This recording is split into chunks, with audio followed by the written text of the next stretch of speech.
ఓం శ్రీరామచంద్ర పరబ్రహ్మణే నమః. శ్రీ గురుభ్యో నమః. శ్రీమాత్రే నమః. శ్రీ గణేశాయ నమః.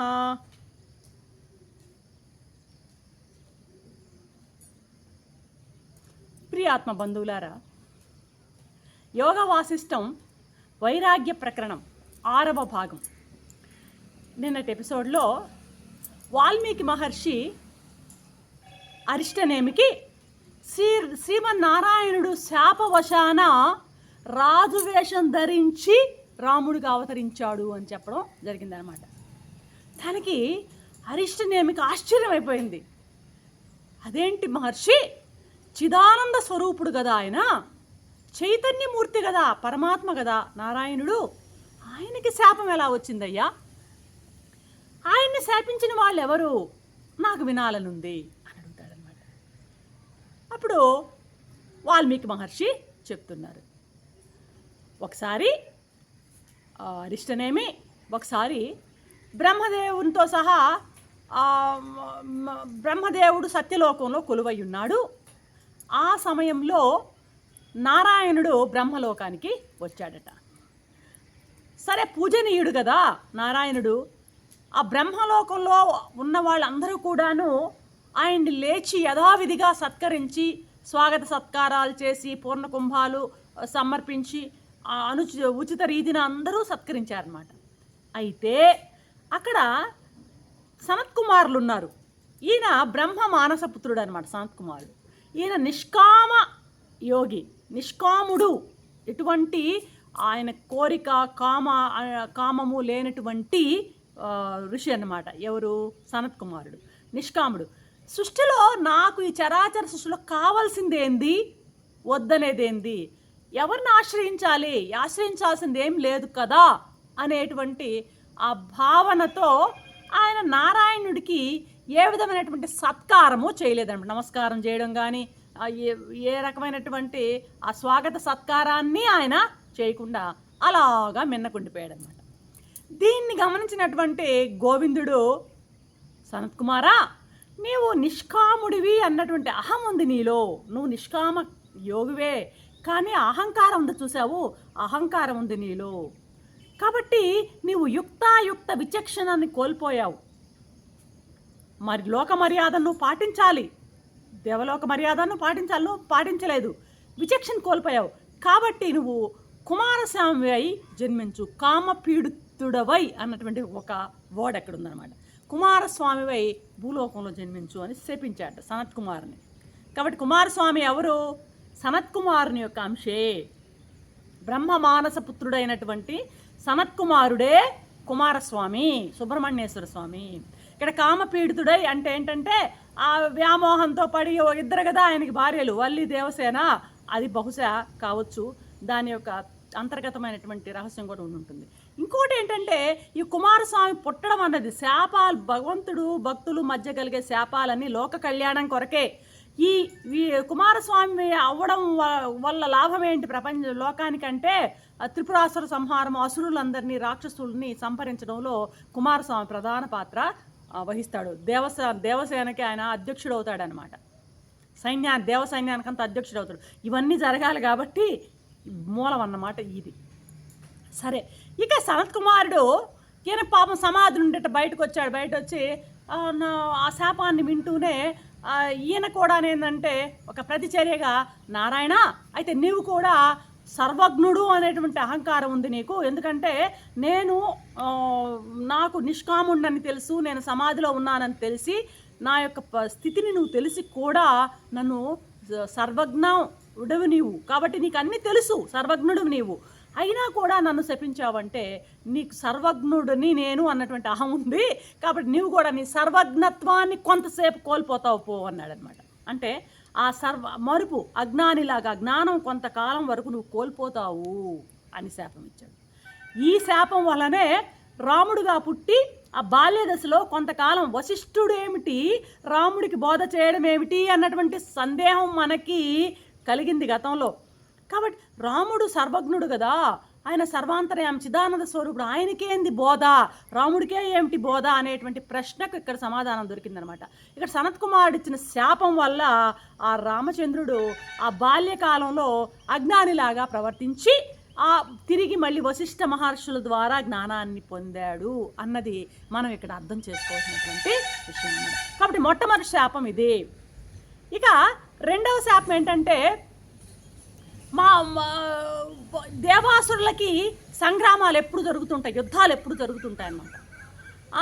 అటువంటి సమయంలో ఒకానొక యుద్ధ సమయంలో రాక్షసులందరూ గంపగుత్తగా అంత గుంపుగా వెళ్ళి భృగు మహర్షి ఆశ్రమంలోకి చొరబడి ఆశ్రయాన్ని పొందారు. భృగు మహర్షి ఆశ్రమంలోకి చేరిపోయారు. మొత్తం అందరూ లోపల, టెర్రరిస్టులు అందరూ లోపల చేరినట్టు చేరిపోయారు అనమాట. అయితే వీళ్ళందరినీ ఆ భృగు మహారాజు యొక్క ఆ యొక్క భార్య అనమాట, ఆమె పేరు ఖ్యాతి అనమాట. ఆమె సాధ్వీమణి, ఆమె విష్ణు భక్తురాలు. ఆమె విష్ణువులో లీనమవ్వాలనేటువంటి ఆ తపనతో తపించి తపస్సు చేసినటువంటి విష్ణు భక్తురాలు అనమాట ఆవిడ ఖ్యాతి. ఈ ఖ్యాతి ఏం చేసిందంటే ఆ ద్వారానికి నిలబడి అలాగ అడ్డంగా రక్షణగా నిలబడింది. రక్షణ కోరారు వాళ్ళు, రక్షణ ఇవ్వడం అనమాట ధర్మం అనమాట. ఇక్కడ అలాగా నిలబడింది. ఈ లోపల శ్రీ మహావిష్ణువు ఆ గరుడ వాహనం మీద వచ్చి దిగాడు. రాక్షసులు లోపల అందరూ ఉన్నారని తెలుసు. ఇక్కడైతే అందరూ రాక్షసులు ఒకేసారి చెప్తారు కదా, ఒకేసారి మట్టు పెట్టొచ్చు అన్నటువంటి భావన శ్రీ మహావిష్ణువుది. అయితే ఈ ఖ్యాతి ఆమె మహావిష్ణువుని లోపలికి వెళ్ళనివ్వలేదన్నమాట. ఇక ఆలోచించాడు ఈయన, ఓహో ఈవిడ కోరిక కూడా ఉంది కదా, శ్రీ మహావిష్ణువులో లీనమవ్వాలన్నటువంటి కోరికతో కూడా ఈమె తపస్సు చేసి ఉంది కదా, ఇప్పుడు ఈమెను సంహరించినట్లయితే ఆ రాక్షసులందరినీ సంహరించవచ్చు, లోక కళ్యాణానికి హేతు అవుతుంది అన్న భావంతో ఆమెని చక్రంతో ఖండిస్తాడనమాట. మరి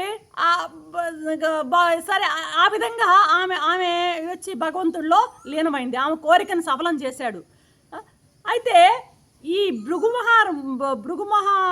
మహర్షి ఈయన కూడా విష్ణువు యొక్క భక్తుడే అనమాట. అరే సాక్షాత్తు నేను భక్తుడినే, నా భార్యని సంహరించాడు ఈ విష్ణువు అన్నటువంటి భ్రమించి ఆ కోపంతో ఆ భార్య వియోగం వల్ల వచ్చినటువంటి దుఃఖంతో నాకు కలిగినట్లే నీవు కూడాను భార్యా వియోగంతో అనుభవిస్తావు చూడు అని శాపాన్ని ఇచ్చాడట. ఎవరు? భృగు మహర్షి. ఇది రెండవ శాపం అనమాట. ఇక మూడవ శాపానికి వస్తే, గోకులంలో రాధా విష్ణుమూర్తి వాళ్ళిద్దరూ రాసక్రీడలో ఉండగా అక్కడ ఒక బృంద అనేటువంటి ఆ గోపిక ఏంటంటే ఒక అసంబద్ధమైనటువంటి ధర్మబద్ధం కానటువంటి ఒక కోరిక మనసులో ఉదయించిందంట ఆవిడికి. ఏం కోరిక అంటే విష్ణుమూర్తితో పొందు కావాలి. అది అధర్మభూయిష్టమైనటువంటి కోరిక. ఆ సమయంలో రాకూడని కోరిక మనసులోకి వచ్చిందనమాట. వచ్చింది. సరే, ఆవిడ మరుజన్మలో కూడాను బృంద అనే పేరుతోనే పుట్టింది. అయితే ఇదే విధంగా గోకులంలో రాధాదేవి ఒకసారి సుధాముడు అనమాట, సుధాముడు అంటే కుచేలుడు కదా, సుధాముడిని చూసేట ఏదో సందర్భంలో ఏం పొరపాటు చేశాడో ఏమో, నువ్వు రాక్షస కులంలో జన్మిస్తావు పో అని చెప్పించిందట రాధాదేవి. ఆ సుధాముడు కాస్త జలంధరుడు అనేటువంటి రాక్షసుడుగా పుట్టాడనమాట. ఈ బృంద ఆ జలంధరుడు భార్య అయిందనమాట. ఈ జలంధరుడు బలగర్వంతో ముల్లోకాల్ని పీడించసాగాడనమాట. అయితే వీడు ఎంత బలం ఉందంటే వాడి బలమంతా కూడా ఎక్కడుందంటే బృంద యొక్క పాతివ్రత్య మహిమ అన్నమాట. బృందాదేవి యొక్క పాతివ్రత్య మహిమతో వీడు బలగర్వుడై ముల్లోకాలను పీడించసాగాడు అనమాట. ఈ దేవతలందరూ పొలోమని నారాయణ దగ్గరికి వెళ్ళి శరణు వేడారు. అయ్యా, వాడిని నువ్వు ఏదో ఒక విధంగా సంహరించు అని. మరి వాడిని సంహరించాలి అంటే ఈమె పాతివ్రత్య ధర్మము అలాగే అడ్డుపడుతోంది వాడిని, ఎవ్వరూ సంహరించలేరు అప్పటి వరకు. అయితే ఇప్పుడు శ్రీ మహావిష్ణువు ఒకసారి ఆయనకి ఉంది కదా, గతంలో గోలోకంలో ఉన్నప్పుడు బృంద శ్రీ మహావిష్ణువు పొందుని అధర్మంగా కోరింది అన్నటువంటి ఒకటి ఉంది. ఆ కోరిక ఎక్కడ జరిగింది అంటే గోలోకంలో జరిగింది కాబట్టి అది సత్యమై తీరాలన్నమాట. అది సత్యమై తీరాలి కాబట్టి దానిని ఉపయోగించుకుని మహావిష్ణువు ఏం చేశాడంటే ఆయన జలంధరుడు వేషంలో వెళ్ళి కపటోపాయంతో ఆమె పాతివ్రత్యాన్ని భంగం చేశాడంట. ఇది కూడాను భక్తురాలుని రక్షించేటువంటి నిమిత్తంగానే మనం అర్థం చేసుకోవాలన్నమాట. వెంటనే ఆ జలంధరుడి యొక్క శక్తి తగ్గిపోయింది. ఆ యుద్ధ భూమిలో వాడు బాగా నేల కూలాడనమాట. బృందకి అర్థమైందనమాట, మా విషయం అంతా అర్థమైంది. అయితే మీకు పాపం పూర్వజన్మ స్మృతి ఏమీ లేదు బృందకి.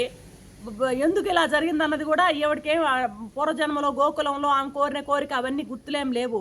కానీ పతి వియోగం అయింది కాబట్టి ఆ బాధతో ఆవిడ కూడా ఏంటంటే, నీవు కూడా నేను ఎలాగైతే పతి వియోగంతో బాధపడుతున్నాను, నీవు కూడా సతీ వియోగంతో బాధపడదువుగా కానీ ఇంకో శాపం పెట్టిందనమాట బృంద. ఇది 3వ శాపం. ఇక 4వ శాపం ఎలా వచ్చిందో చెప్తాను నేను అంటున్నాడు మహర్షి అనమాట. సరే, 4వ శాపం కూడా పాపం అతనికి మంచి భక్తుడు అన్నమాట ఒకడు. అతని పేరు దేవదత్తుడు, దేవశర్మ దేవదత్తుడు అంటుంటారు, మరి ఏది కరెక్టో. ఆ దేవదత్తుడు అనేటువంటి మహాభక్తుడు అనమాట. ఆయన నృసింహావతార రూపంలో నారాయణుని ఎప్పుడు పూజిస్తూ జపిస్తూ తప్పిస్తూ ఉండేవాడనమాట, ధ్యానిస్తూ ఉండేవాడనమాట. ఈ యొక్క దీనికి అతని యొక్క పూజకి అనుగ్రహించి శ్రీమన్నారాయణుడు నరసింహావతార రూపంలో ప్రత్యక్షమైనమాట.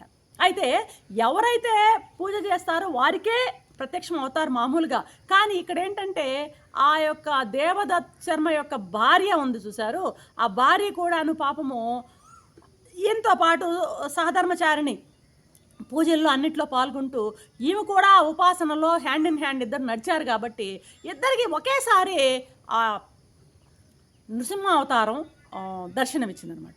అయితే ఈమె పాపం బలహీనురాలో ఏమో స్త్రీ కదా, ఆ నృసింహ అవతారాన్ని చూస్తూనే ఆమె ఒక్కసారిగా విభ్రమం చెంది మరణించిందనమాట. సరే, ఇక ఇప్పుడు పాపం, అయ్యా నువ్వు నాకు తండ్రి లాంటి నారాయణుడివి, నువ్వే నేను ఇన్నాళ్ళు నేను ఎంతో భక్తిగా నేను నిన్ను కొలిచానే, నా సహధర్మచారిణ్ణి ఈ విధంగా నువ్వు మరణించేటట్టు చేశావే అని సాక్షాత్తు నువ్వు కూడా ఏ విధంగా అయితే ఆమె బృంద శపించిందో నీవు కూడా భార్యావియోగం పొందుతావు చూడు అని శపించిందంట. ఈ విధంగా సనత్కుమారుడు, భృగువు, బృంద, దేవదత్తుడు ఈ 4 శాపాల వలన విష్ణువు మనుషుడై పుట్టాడు అని వాల్మీకి మహర్షి భరద్వాజునికి చెప్తున్నాడు. రేపటి ఎపిసోడ్లో మరొక అంశంతో మీ ముందుంటాను. అంతవరకు సెలవు.